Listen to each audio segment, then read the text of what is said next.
Sud Radio, les clés d'une vie, Jacques Pessis. Les clés d'une vie, celle de mon invité. Il y a l'amour de l'histoire qui a fait de vous un romancier à succès. Aujourd'hui, ce sont d'autres histoires d'amour, des romances, qui sont au cœur de votre nouveau roman. Bonjour, Romain Sardou. Bonjour. Eh bien, il y a ce nouveau livre, Je t'aime, chez XO, dont on va parler tout à l'heure. Une véritable histoire d'amour à plusieurs dimensions. On vous avait déjà accueilli dans les clés d'une vie, mais vous faites partie des gens qui ont tellement d'histoires qu'il y a une matière à continuer. Et on va donc se retrouver avec les clés de votre vie, avec 4 dates clés. La première que j'ai trouvée, c'est le 23 février 1980. Vos débuts de comédien à la télévision, vous jouez 2 bureaux dans un numéro 1 avec Jean-Claude Brialy. Oui, ça y est, je m'en souviens, bien sûr. C'était pour une émission des Carpentiers. Exactement. Donc c'était même la grande époque des top A, des numéros 1, ouais. et tout ça. Et vous vous souvenez, pour ces émissions, ils adoraient faire des petites scénettes, ou des improvisations, des choses avec des décors, enfin, créer des petites choses innovantes et amusantes. En ce qui me concerne, moi, j'avais été donc sollicité 2 fois pour une émission qui était je crois, un top à Michel Sardou, un truc comme ça. Et donc je chantais une chanson avec lui, oui. où on était en face à face, une chanson qui s'appelait Qui est Dieu. Et j'avais aussi une scénette, un extrait d'une pièce de Sacha Guitry qui s'appelle De Bureau, et que j'interprétais avec Jean-Claude Brialy. Et donc j'étais grimé en petit Pierrot, c'est De Bureau, le grand mime du 19e siècle, qui a toute une magnifique tirade sur le théâtre, parce que son fils veut prendre la relève, veut être comédien lui aussi, et donc il prend un temps, comme ça il y a tout un beau monologue où il raconte les grandeurs et les tristesses du métier de comédien, mais où il essaye de lui insuffler le feu sacré. Et donc effectivement j'ai joué cette petite scène, on l'avait répété plusieurs fois à la maison. Et puis le jour de l'enregistrement, et il s'est passé un petit événement qui a plu à Jean-Claude, il m'en a parlé toute sa vie. En fait, on joue une première fois la scène, donc j'ai 2-3 répliques et lui son monologue, et puis le réalisateur dit bon, très bien, on en fait une deuxième. Et donc ça redémarre, et là il commence à faire son monologue, et là je le regarde avec des yeux mais énormes. Je le regarde, et puis à un moment je lui dis mais tu l'as déjà dit. Alors là, il éclate de rire, voilà, en disant, mais oui, voilà, mais j'avais 6 ans, je crois, oui, à peine 6 ans, mais c'est un beau souvenir, en tout cas. Oui. De Bureau, c'était un hymne au théâtre à la vieillesse, alors que Sacha Guitry était très jeune quand il l'a écrit en 1918. Et il y avait une phrase formidable dedans, « Aime ton métier, c'est le plus beau du monde ». Exactement. Alors, le théâtre, au départ, c'était votre vocation, votre passion des premières années, Romain Sardou. Oui, mais déjà en tant qu'auteur. Oui. Je me suis jamais projeté comme comédien, ni chanteur, enfin pas sur scène, mais très tôt j'ai pris le virus de la lecture, et c'est ce virus qui m'a amené à celui de l'écriture. Et c'est vrai que j'aimais beaucoup le théâtre, j'étais vraiment passionné de ça, et à 17-18 ans j'étais convaincu que je serais écrivain, mais convaincu aussi que je serais auteur dramatique. Le roman est venu un peu plus tard. Vous aimiez Rostand, vous rêviez d'écrire le nouveau Phèdre. Oui, pas comme tous les grands idéalistes, mais oui, et puis Anouilh, Cocteau, Giraudoux, tout ça sont mes lectures d'enfance, et le théâtre que j'aime et que j'aime encore. Oui. Voilà. Mais finalement, vous n'êtes pas devenu auteur de théâtre, sauf pour une pièce. Oui, j'ai écrit là on se rapproche de Anouilh d'une certaine manière, parce que j'ai écrit une nouvelle version d'Antigone, oui, qu'on a jouée il y a 2 ans à Avignon. Mais le théâtre, non. En fait, mon premier roman est un accident de théâtre. Oui. C'est-à-dire que je travaillais à l'époque sur 2 idées de pièces de théâtre. Les 2 se passaient déjà au Moyen-Âge, et j'arrivais pas à les finir. Enfin, ou plutôt, c'était trop long, il y avait trop de décors, il y avait trop de personnages. Enfin, tout ça partait dans quelque chose qui serait immontable au théâtre aujourd'hui. Et c'est en rapprochant ces 2 idées différentes que je me suis dit, mais en fait, je peux raconter toute cette histoire dans un roman. Et ça m'a donné Pardonnez nos offenses, qui a été mon premier livre. Et dont on va reparler. Alors, il faut savoir que les Sardou, c'est une histoire de famille. Il y a Fernand, votre grand-père. Alors, on parle souvent de Victorien Sardou, qui n'est pas un Sardou, c'est Valentin. Enfin, si Victorien Sardou est un Sardou, oui, non, mais on n'est pas de la même, on n'est pas de la même famille, on n'est pas de la même lignée. Alors que Valentin était votre arrière-grand-père. Oui, Valentin qui était comique, lui aussi, comédien, oui, et le premier à être monté à Paris. Voilà. Et d'ailleurs, il était un peu volage, et je crois que pendant 6 ans, votre grand-père Fernand s'est appelé Plantin et pas Sardou. Oui, on n'était pas sûr de tout. Mais non, il était alors lui, c'était un Sardou de Toulon. Oui. Alors que toute notre famille est de Marseille depuis le XVe siècle. Et donc quand sa femme, Bagatelle, qu'on appelait aussi Sardounette sur scène, était enceinte, il voulait absolument que son fils, ce qui sera Fernand, naisse absolument à Toulon. Oui. Et donc les deux étaient comédiens. Sardounette jouait jusqu'au bout du bout de ce qu'elle pouvait, en dépit du fait qu'elle était enceinte. Quand vraiment elle n'en tenait plus, il l'a mis dans un train en lui disant: tu iras accoucher à Toulon, mon fils il accouchera à Toulon. Bon. Elle est dans le train, et là les contractions la prennent, et finalement on était obligé de la débarquer en gare d'Avignon, et Fernand Sardou est né sur le quai de gare de la gare d'Avignon. Donc à chaque fois que j'arrive à Avignon par le train, je dis ce n'est pas la cité des papes, c'est la cité de mon papy. Exactement. Voilà, qui est né là. Et puis il y a Jackie, votre grand-mère, qu'on voit souvent sur Internet encore aujourd'hui, notamment dans sa colère contre Raphaël Mesrahi. C'était un personnage, Jackie Sardou, qui pouvait se permettre n'importe quoi. Les émissions que j'ai fait avec elle, elle racontait des histoires absolument horribles avec une joie immense. Mais surtout, elle fait partie de cette race de comédiens de l'époque qui venaient du musical et tout ça, qui étaient des personnages. C'est-à-dire ce qu'ils étaient sur scène et ce qu'ils étaient dans la vie était exactement la même chose. Il n'y avait pas objectivement, de ce que vous avez pu voir de ma grand-mère à la télévision ou effectivement sur des extraits, c'est la même que j'ai connue moi, mais au jour le jour. C'est-à-dire que ça pouvait partir en 2 secondes. Voilà, vous savez, autrefois on appelait ça des tempéraments. Oui. Voilà, il y avait des comédiens qui étaient des tempéraments. C'en était un. Et puis j'ai découvert que les Sardou avaient un cousin célèbre. À la cabane bambou, bambou, à la cabane bambou. Mayol. Il cabane. y a des liens de cousinage entre les Sardou et Mayol, qui a été le modèle de toute une génération avec sa houppette. Mais oui, mais je vous disais que Valentin était le premier des Sardou qui a quitté Marseille et qui est monté à Paris.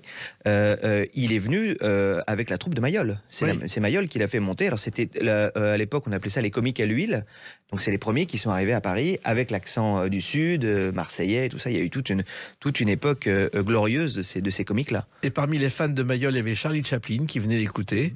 Et Aznavour l'a considéré comme son maître jusqu'au jour où il l'a rencontré, un peu énorme et bouffi. Là, il a été un peu déçu. Voilà. Alors vous, Romain Sardou, vous êtes né à Boulogne-Billancourt et vous avez grandi entre Paris et la Normandie avec des études qui vous intéressaient pas vraiment, à part l'histoire. Des études qui me... Non, alors...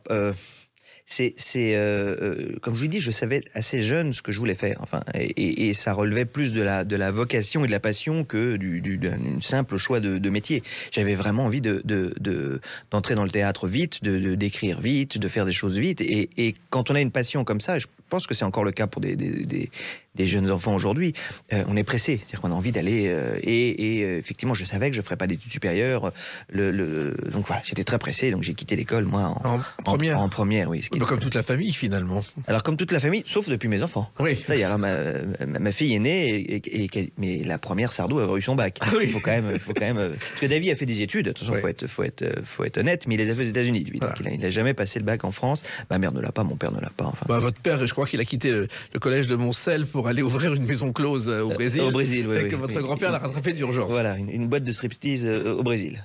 Alors, il se trouve aussi, Romain Sardou, que l'histoire, vous l'avez appris par les biographies au départ. C'est-à-dire que c'était important pour vous, avant même de connaître l'histoire, de connaître la personne. En fait, c'est pas anodin d'ailleurs. En fait, je vivais dans une famille donc d'artistes. Et dans ces familles-là, comme je l'ai dit, la différence entre le travail et la vie n'existe pas vraiment. On travaille tout le temps. Et j'étais entouré d'artistes, de gens des musiciens, des paroliers, voilà. Et puis plus les amis qui venaient de mes parents. Enfin, tout ça était très... Donc je voyais des artistes vivre autour de moi et je voyais bien que la vie et le travail, c'était la même chose. J'ai vu plein de fois une chanson démarrer sur un tout petit détail. Un détail de la vie quotidienne, un film qu'on voyait ensemble, une information dans un journal, hop, ça a fait une chanson. Donc quand je suis devenu fou, amoureux de certains livres, comme Walter Scott, comme Alexandre Dumas et tout ça, mon premier réflexe est de dire mais quelle vie ont-ils eu pour écrire ces chefs-d'œuvre? Donc c'est vrai que je me suis beaucoup intéressé à la vie des artistes qui me plaisaient. Oui, Walter Scott, c'est l'auteur d'Ivanhoé et de Quentin Duvar. Et ce qu'on oublie aujourd'hui, c'est qu'on lui doit le retour en Écosse de l'usage du tartan et du kilt, dont le port avait été interdit par une loi en 1746. Ah oui, mais il a recréé, par son roman historique, par son goût de l'histoire médiévale écossaise, il a recréé une forme de fierté d'être écossais qui avait été oubliée et masquée par les Anglais. Et moi, bien sûr, c'est notre père à tous, dans le roman historique, Walter Scott. Il a tout inventé. Et il y a aussi quelqu'un qui vous a marqué, Romain Sardou, c'est Charles Dickens. Et Charles Dickens, beaucoup aussi. Ben, c'est pareil, mais c'est des œuvres. Hein. Et la vie, il a aussi il a eu une jeunesse très intéressante. David Copperfield, c'est sa jeunesse. Hein. Le père de Dickens était très endetté. Il a grandi dans une maison pour dettes. Il a travaillé dans des usines à 10-12 ans. Enfin voilà, sa jeunesse a motivé tous ses combats de sa vie et ses chefs-d'œuvre. Et il avait comme Zorro une fausse bibliothèque. Et il ouvrait la porte et il allait dans sa vraie bibliothèque pour être tranquille pour écrire. C'est assez rare, ça. Bah, je dirais, chez les romanciers, on cherche souvent une porte pour s'échapper quand même, pour avoir du calme et être tranquille. Donc j'imagine assez qu'ils pouvaient avoir ce genre de besoin. Et j'ai découvert aussi, en feuilletant votre biographie, que vous avez eu quand même Alain Delon comme parrain et Mireille d'Arc comme marraine. Oui. Et Mireille d'Arc qui a fait une fin de vie extraordinaire parce qu'elle a fait oublier à la comédienne qu'elle était fantaisiste pour faire des documentaires fabuleux. Oui, et puis pour montrer quelle femme formidable elle était. Surtout, c'était une très attentive aux autres, très concernée, et qui a fait, vous l'avez dit, des documentaires formidables. C'était une femme exceptionnelle, Mireille d'Arc. Hein, vraiment, c'est souvent le cas dans ce métier. On est enfermé dans une case, généralement la première qu'on vous a donnée. Donc elle, c'était la grande blonde de Michel Audiard, de tous ces films-là. Mais c'était quelqu'un de beaucoup plus profond que les rôles qu'elle a joués. Voilà. Mais je pense que Michel Audiard, tous ces gens le savaient déjà à l'époque, hein, que c'était quelqu'un d'exceptionnel. Voilà, et c'est resté dans la mémoire quelqu'un d'exceptionnel. Alors il y a une autre date importante pour vous, mais elle ne vous concerne pas directement. On va en parler dans quelques instants, le 1er janvier 1000. À tout de suite sur Sud Radio avec Romain Sardou. Sud Radio, les clés d'une vie, Jacques Pessis. Sud Radio, les clés d'une vie, mon invité Romain Sardou. Nous parlerons tout à l'heure de ce nouveau roman Je t'aime, chez XO Éditions, une vraie histoire d'amour, dans tous les sens du terme. Alors, si je reviens à une date qui ne vous concerne pas, c'est le 1er janvier 1000, parce qu'on avait prédit que ce serait la fin du monde, il ne s'est rien passé, et vous avez témoigné sur le sujet un jour.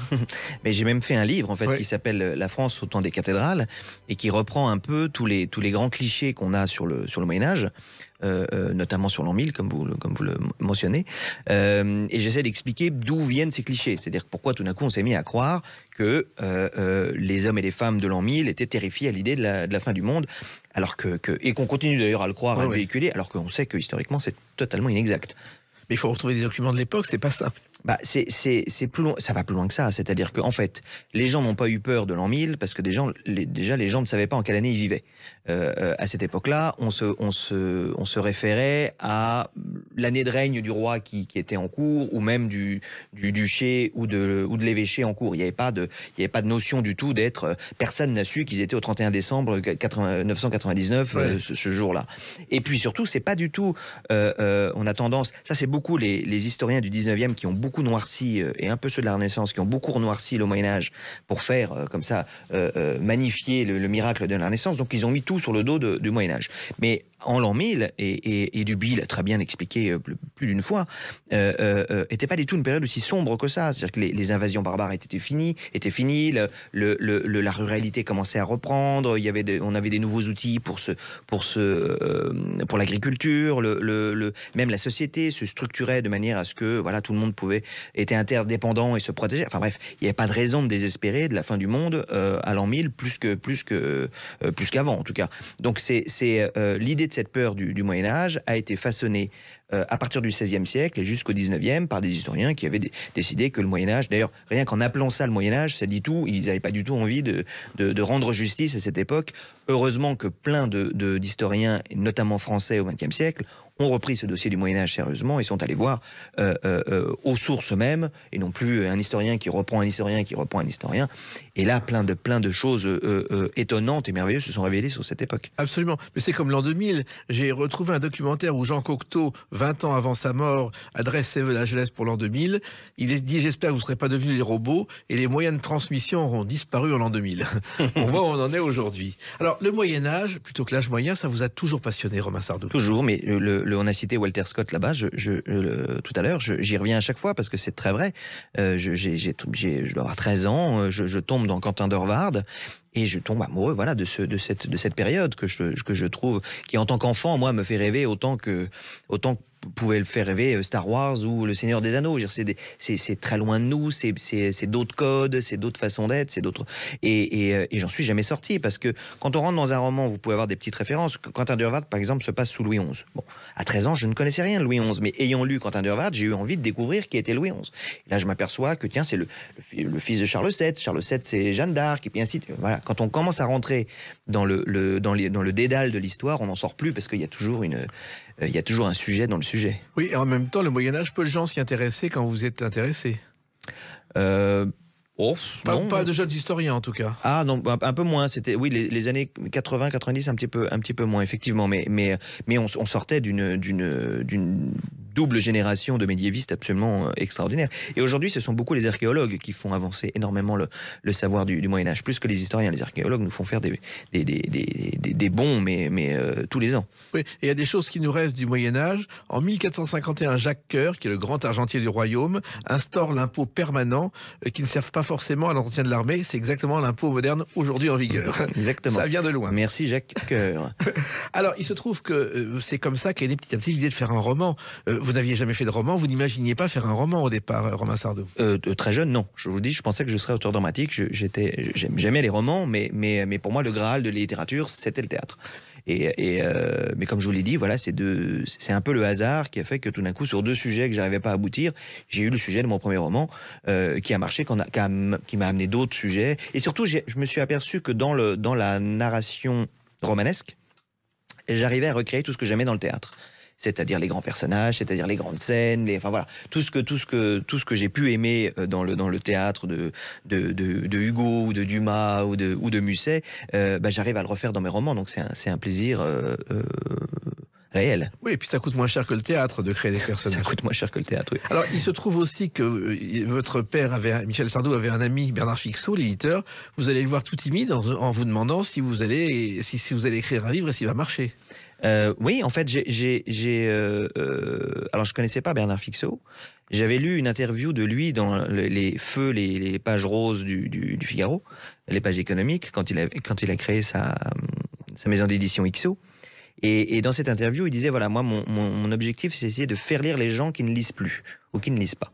Et je me suis beaucoup reconnu dans ce message, parce que j'ai pas la prétention de venir prendre la place dans votre bibliothèque de Flaubert ou de Proust. Évidemment, les très grands lecteurs, ceux qui lisent tout le temps, n'ont peut-être pas besoin de lire Romain Sardou, j'en ai totalement conscience. En revanche, je me dis toujours que je peux aider, faire une porte d'entrée, amener, divertir et redonner le goût de la lecture à certaines personnes, comme moi je l'ai eu enfant. C'était donc déjà le message me plaisait de Fixot. Quand on s'est rencontrés, j'avais déjà fait un résumé de mon roman et j'avais écrit 80 pages à peu près pour lui montrer ce que je pensais faire. Voilà, ça lui a plu et puis on fête cette année notre 20e année de collaboration. Oui, et je crois qu'il y a eu 20 traductions, 300 000 exemplaires, ce que vous n'imaginiez absolument pas. Ah non, pas du tout. Non. Alors, ça veut dire 4 années quand même enfermé à la campagne pour écrire ce livre, beaucoup plus de temps que vous le pensiez, Romain Sardou. Ah oui, parce que il y a tout à apprendre sur un premier livre de toute façon, et puis encore aujourd'hui. Mais c'est vrai que sur tout ce qui était documentation, tout ça, je suis allé très loin, parfois trop loin. C'est-à-dire qu'à force de tellement chercher de documentation, on peut se crouler sous les informations et en perdre un peu son roman. Donc il y a eu pas mal de retours en arrière, mais c'était oui, de toute façon, à chaque fois, c'est un long processus. Je mets du temps à finir mes livres, moi. Ouais. Oui, et puis c'est jour et nuit enfermé pour lire des dizaines de livres, voire des centaines, pour trouver la documentation. Tout à fait. Et surtout, tout le temps, ce qui me fascine dans ce métier, c'est pour ça que je l'adore et que je le continue, c'est que quand je fais ces recherches dites de documentation, je finis toujours par trouver ce que je ne cherchais pas. C'est-à-dire que je vais prendre un livre, par exemple, qui traite de la manière dont les gens sont habillés dans la deuxième partie du XIIIe siècle. Et puis, je vais trouver dans ce document-là, je vais trouver quelque chose sur la manière dont ils mangent, ou un détail historique, ou quelque chose que j'ignorais et qui prend tout d'un coup une importance formidable dans mon livre, qui est vous savez, tous ces petits détails qui rendent les choses vraisemblables. Alors, finalement, vous avez effectivement fait découvrir l'histoire à un nouveau public, notamment les jeunes filles qui ne lisaient pas l'histoire grâce à vous, parce que vous étiez un jeune homme charmant, elles tombaient amoureuses, ont découvert l'histoire. Romain Sardou. J'ai même une histoire que j'aime bien raconter. Un jour, je reçois une lettre d'un jeune lecteur de Saint-Étienne qui me dit, voilà, je ne lis pas. je ne suis pas quelqu'un qui lit, je ne lisais pas, enfin voilà, j'ai jamais eu spécialement le goût de ça. Mais ma copine m'a dit, vraiment, elle m'a forcé à lire, je crois que c'était Délivrez-nous du mal ou Pardonnez nos offenses, je ne sais plus. Et j'ai beaucoup aimé. J'ai dit, j'ai trouvé ça bien. Donc je suis allé voir mon libraire, enfin je suis allé dans une librairie voir un libraire et lui dire, voilà, j'ai aimé ça, qu'est-ce que je peux aimer, qu'est-ce que vous me conseillez d'autre? Là, le libraire qui a très bien fait son travail, il lui a donné Les Rois maudits. Là, il a lu les 7 tomes des Rois maudits. Il est retourné voir son libraire qui lui dit alors maintenant qu'est-ce que je dis? Et là il lui a donné je crois que c'était qu'est-ce que c'était? C'était pas les 3 mousquetaires mais enfin un Dumas, oui. Un grand Dumas. Et là donc il est plongé dans Dumas, donc il me remercie. Je souris dans mon sommeil à chaque fois que je pense à cette lettre parce que c'est tout ce que je rêve. C'est-à-dire qu'effectivement par sa copine qui m'avait lu, qui pousse que mon petit livre amène à ce que ce garçon maintenant dévore Alexandre Dumas, c'est fabuleux. C'est fabuleux. Alors, il y a un autre livre, L'éclat de Dieu, qui est lié finalement à un film très célèbre. Oui, car L'éclat de Dieu, qui était votre second livre, là, c'est un talisman qui succède encore plus de convoitise que le Graal ou que l'Arche d'Alliance de Indiana Jones. Oui, L'éclat de Dieu parle en fait des tout débuts de l'ordre des Templiers. Qui s'est créé à la fin de la première croisade et tout ça. Et en fait, l'idée était à présent que les chrétiens avaient libéré, on va dire, le Jérusalem et permis aux pèlerins de France de venir aller prier sur le tombeau du Christ, ils ont créé une sorte de police pour protéger les pèlerins de tous les risques qu'ils avaient jusqu'à... Bon, bref. Ça, c'est vraiment le début des Templiers. De ça... pour les remercier, on leur a offert une partie du temple, de l'ancien temple de Salomon, ce qui était probablement les écuries autrefois. Ils se sont installés là. De ce petit départ-là, il y a absolument 1000 et 1000 mythes et légendes qui se sont créées, dont la fameuse qu'ils auraient retrouvé l'Arche d'Alliance. C'est pour ça que le lien avec Indiana Jones est amusant. Moi, je trouvais que ça pouvait être encore autre chose. Donc, j'ai encore imaginé une autre relique encore plus étonnante, parce que celle-là avait été beaucoup exploitée.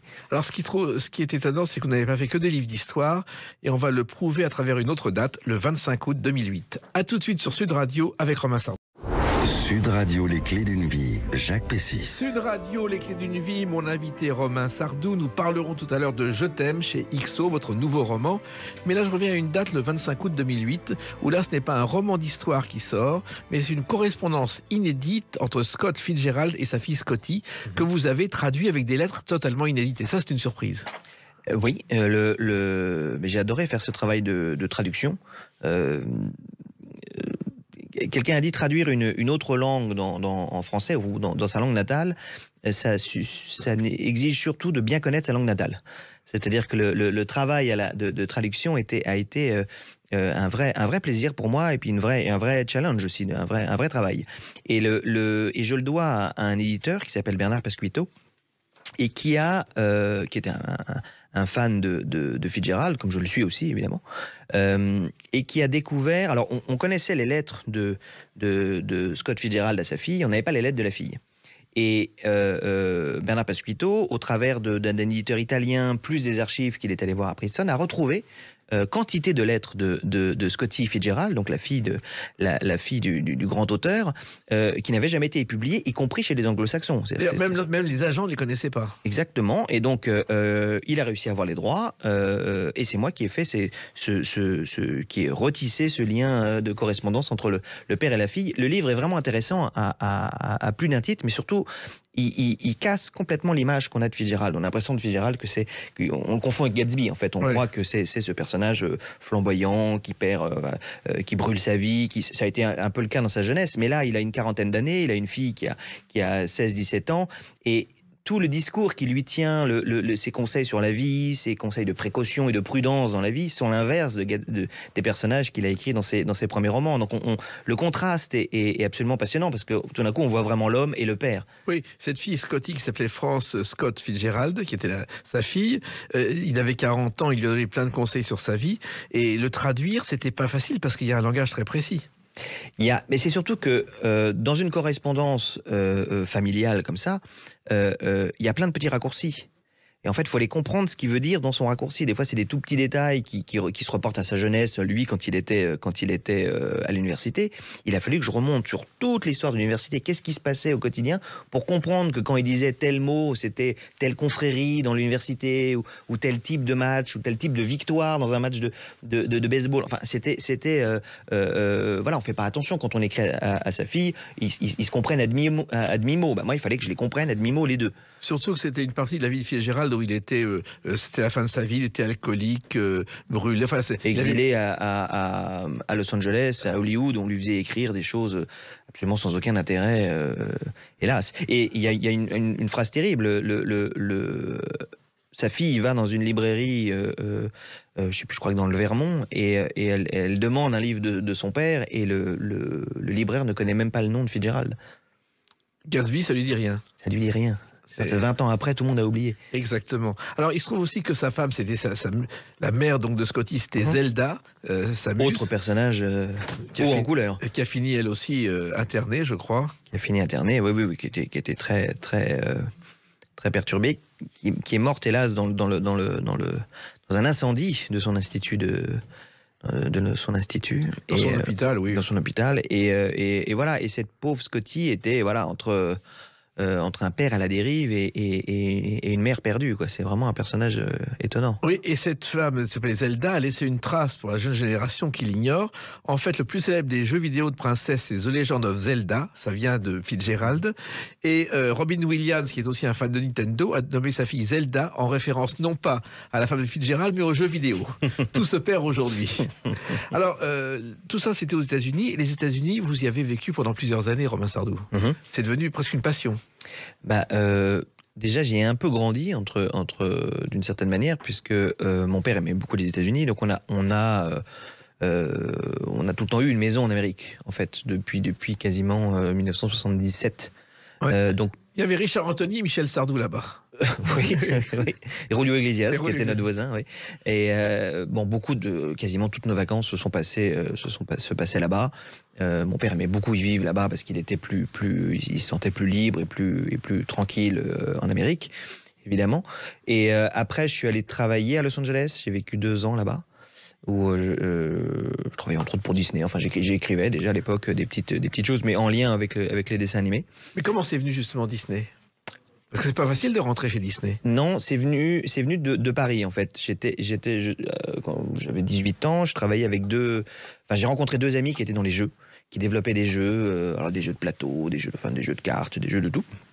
Et en fait, je me suis pris au jeu de cette création de jeu. Je trouvais ça absolument passionnant. Et c'est avec eux qu'on est rentré dans l'équipe de Disney à Paris. Donc on a écrit des choses à l'époque, ça s'appelait le Disney Club, ça passait sur TF1 le matin ou le dimanche matin, et puis il y avait des spéciales des fois en prime time. Et nous, on était la petite équipe qui écrivait tous les jeux auxquels les participants jouaient sur scène, quoi. Oui, en plus Disney, c'est vraiment une école parce que travailler pour Disney, c'est très difficile. Il y a une rigueur totale, Romain Sardou. Ce n'est que du travail d'équipe. Et du travail d'équipe très bien organisé. Alors ça, pour le coup, j'étais très impressionné de la manière dont y compris dans l'écriture et on le voit maintenant on le sait tous quand on voit comment les grandes séries qu'on aime tous sont écrites.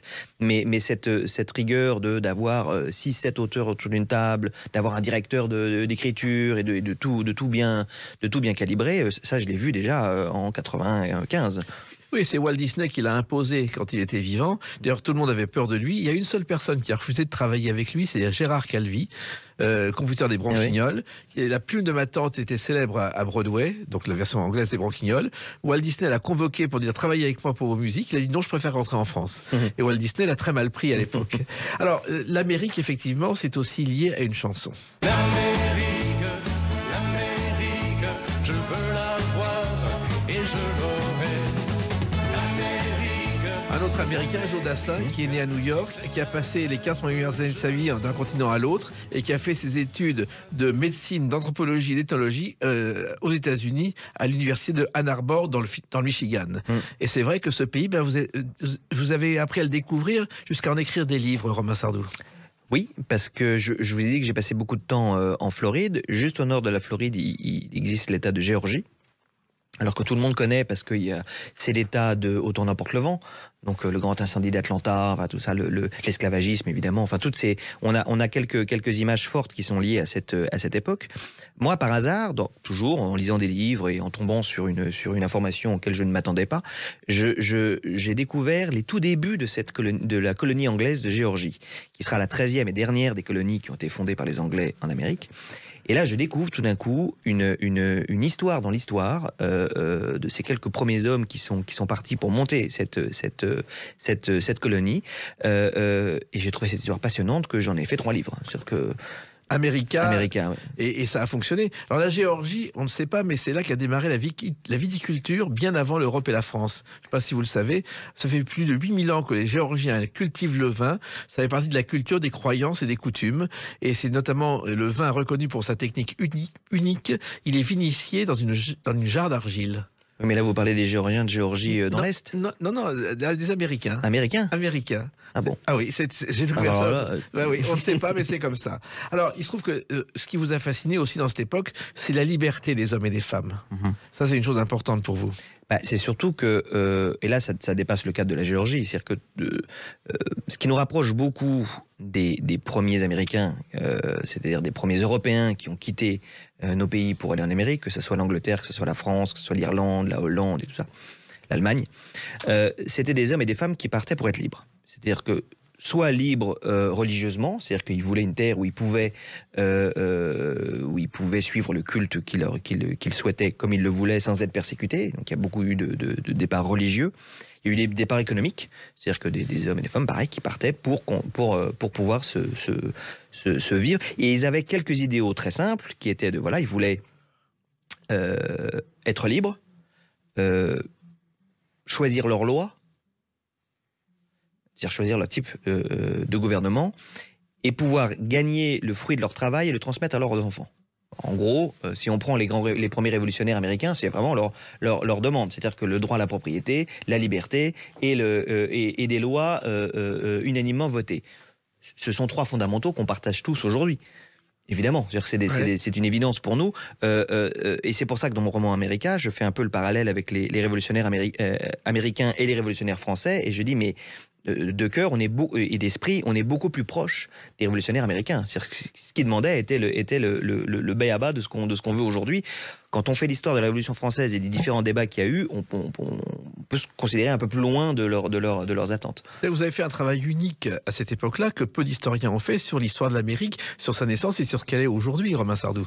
Le 3e tome, en fait, alors le roman America raconte l'histoire de 2 familles, une famille irlandaise et une famille anglaise, qui partent à peu près en même temps en Amérique et qui vont évidemment, comme c'est des Anglais et des Irlandais, vont s'opposer. Je suis cette famille pendant plusieurs générations, c'est-à-dire que ça démarre en 1690 et je vais jusqu'à la Révolution américaine. Ça, c'est les 2 premiers tomes.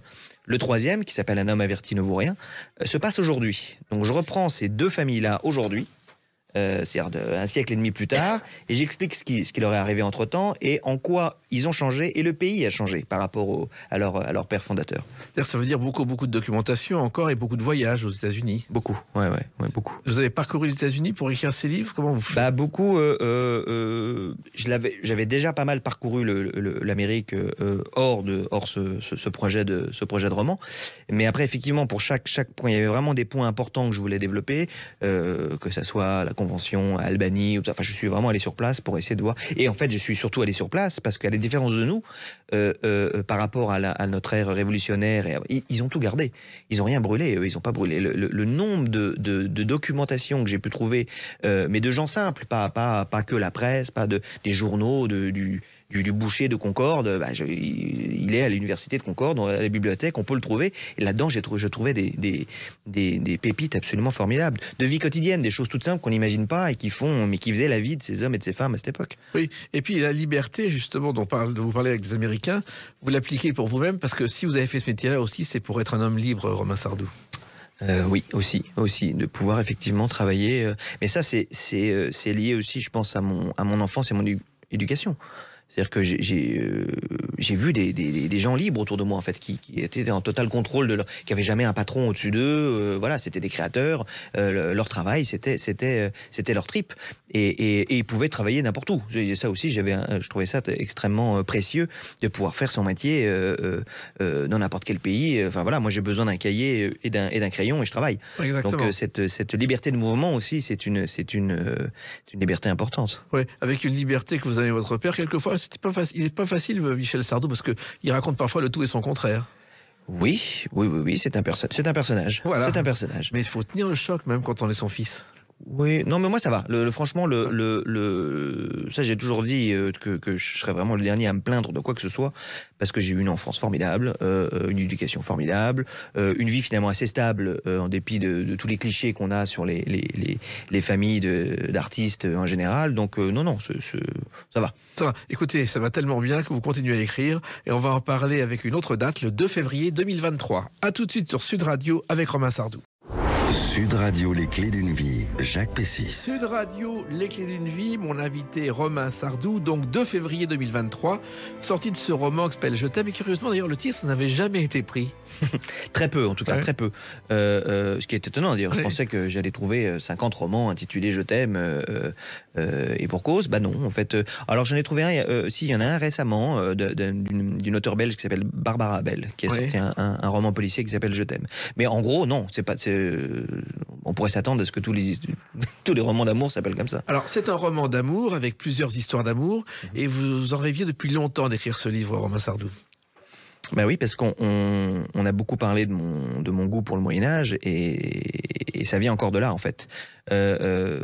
Dans cette histoire du Moyen-Âge, on doit beaucoup de choses au Moyen-Âge qu'on ignore, mais il y a une des choses auxquelles on est redevable, c'est notre rapport à l'amour. C'est-à-dire que l'idée que l'amour profane, c'est-à-dire que là on parle plus de l'amour sacré, on parle plus de l'amour divin, de l'Église, de l'amour de Dieu, mais de l'amour entre un homme et une femme, cette idée que ce pourrait être un idéal de vie supérieure, c'est-à-dire que ça devient très important pour essayer d'être heureux sur Terre. Voilà, cet amour profane, il n'a pas tout le temps existé. Il arrive au XIe siècle, 11e, 12e siècle à peu près, donc dans la deuxième partie du Moyen-Âge. Vous avez des récits très connus comme Tristan et Iseut, la correspondance d'Héloïse et Abélard, Daphnis et Chloé. Enfin, il y a plein de textes de cette époque-là qui tout d'un coup mettent en avant le fait que s'aimer est important, s'aimer est pur, et peut-être, c'est là où ça nous touche, peut-être que s'aimer est la chose la plus importante. Et je vous parlais de Tristan et Iseut, vous prenez ce mythe, il est très étonnant à l'époque. C'est l'histoire d'un adultère et c'est l'histoire d'une trahison. C'est-à-dire que Isolde trahit le roi Marc, et Tristan, lui, il trahit, en tant que vassal, il trahit son seigneur, et en tant que neveu, il trahit son oncle. C'est une période la féodalité est une période de serment et d'honneur et de respect. Tout est extrêmement hiérarchisé à cette époque-là. Tout est sacralisé par l'Église ou hiérarchisé par la féodalité. Et là, tout d'un coup, vous avez une histoire qui vous dit, mais l'amour se fout de tout. Voilà, ça se fout des lois, ça se fout de la famille, ça se fout des serments. L'amour, on va jusqu'au bout et on peut même en mourir. En gros, ça vaut le coup. C'est une révolution dans l'histoire des mœurs de l'Occident, ça. À tel point que vous avez failli, Romain Sardou, situer cette histoire au Moyen-Âge. Ben voilà, pour raconter ça, en fait, pour raconter cette bascule, au tout début, il y a pas mal d'années de ça, je m'étais dit, tiens, je vais raconter une histoire d'amour qui se passerait au XIIe, XIIIe siècle. Et en travaillant sur ce projet, en lisant tout ce que je pouvais trouver sur le sentiment amoureux à cette époque-là, et sur le langage amoureux, sur les codes amoureux de l'époque, très vite, je me suis dit, mais non, mais c'est l'inverse qu'il faut que je fasse. Il faut que pour montrer à quel point tout ça est moderne, je vais raconter une histoire d'amour qui se passe aujourd'hui, donc la rencontre d'un homme et d'une femme sous le coup du coup de foudre, et dans tout le processus de tout ce moment où ils se découvrent, le premier baiser, tout ce que vous voulez, je vais reprendre les codes des récits médiévaux. Alors au début, je me suis dit, je vais voir si ça marche. Mais en fait, ça marche complètement, parce que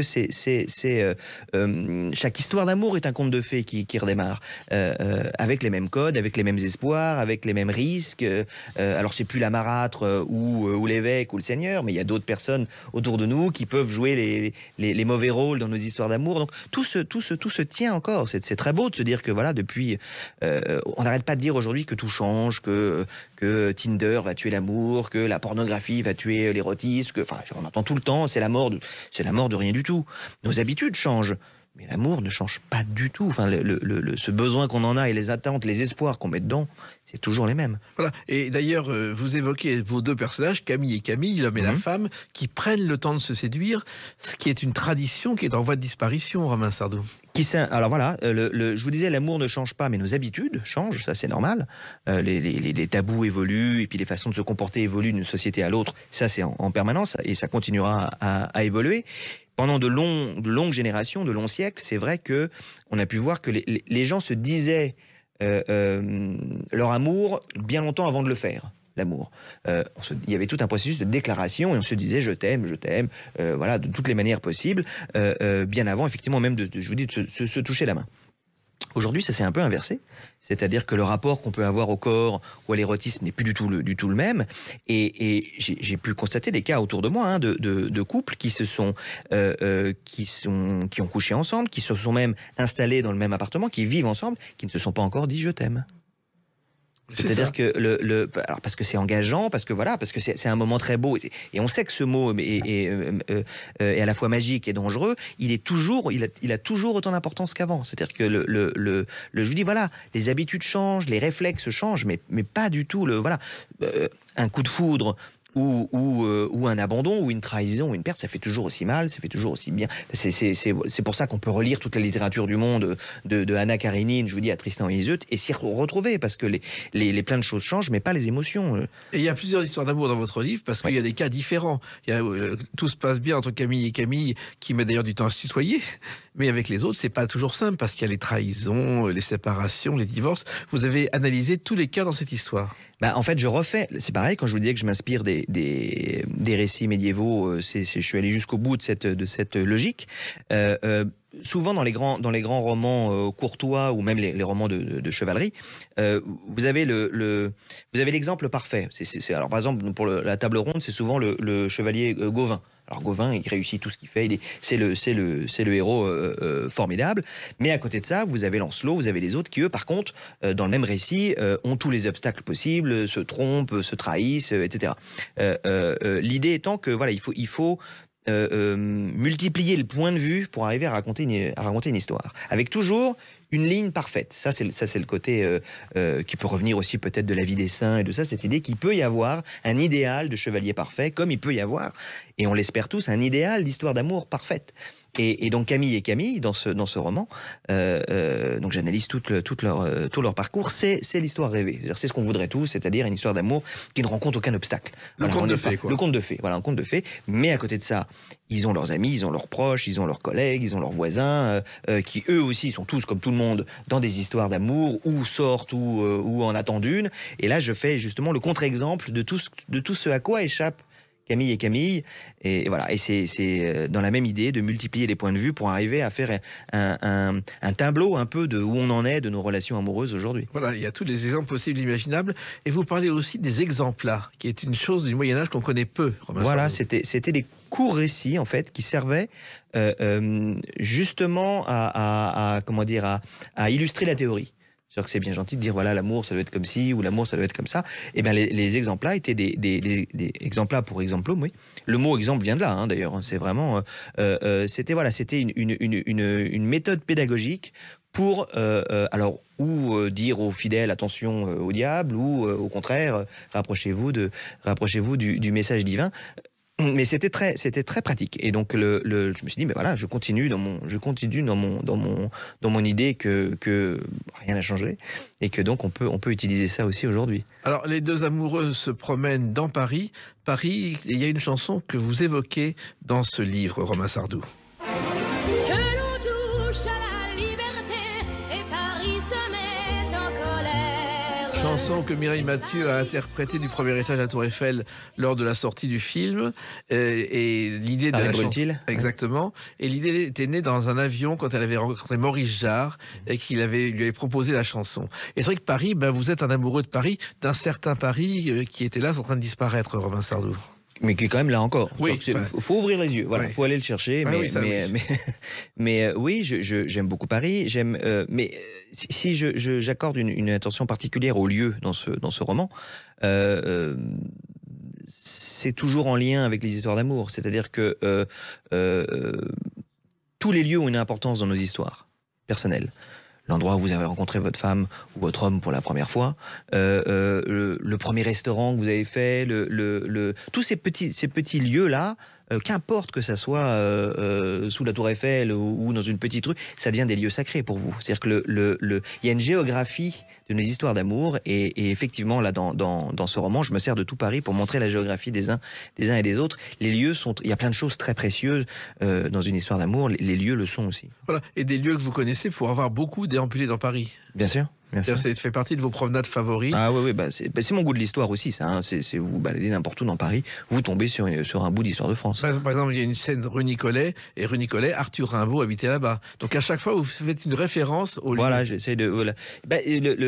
Arthur Rimbaud est allé s'installer chez Paul Verlaine, Oui. rue Nicolet, et c'est une histoire d'amour, Rimbaud-Verlaine. Donc c'est pareil, dans tous les coins que je vais vous présenter dans le livre, il y a une histoire amoureuse derrière. Enfin, c'est un guide, par exemple, le musée du vin, où se déroule une histoire. C'est un lieu qu'on connaît peu aujourd'hui à Paris. Ah oui, mais qui est formidable, qui mérite d'être visité. Hein. C'est vraiment, il y a des caveaux, des couloirs. C'était les anciennes caves de l'abbaye de Chaillot. Oui. Et c'était un bout d'histoire encore, et de la viticulture et de l'histoire de Paris. Puis il y a des cafés comme le café Rostand, le Mansart, qui sont des lieux, finalement, où beaucoup d'amoureux sont venus. Et à chaque fois, il y a des histoires. À chaque fois, il y a des histoires. Il y a aussi des films qui ont été tournés dans ces trucs-là. Donc, je fais aussi des références à certaines choses qu'on a pu voir en train de... Enfin, bref.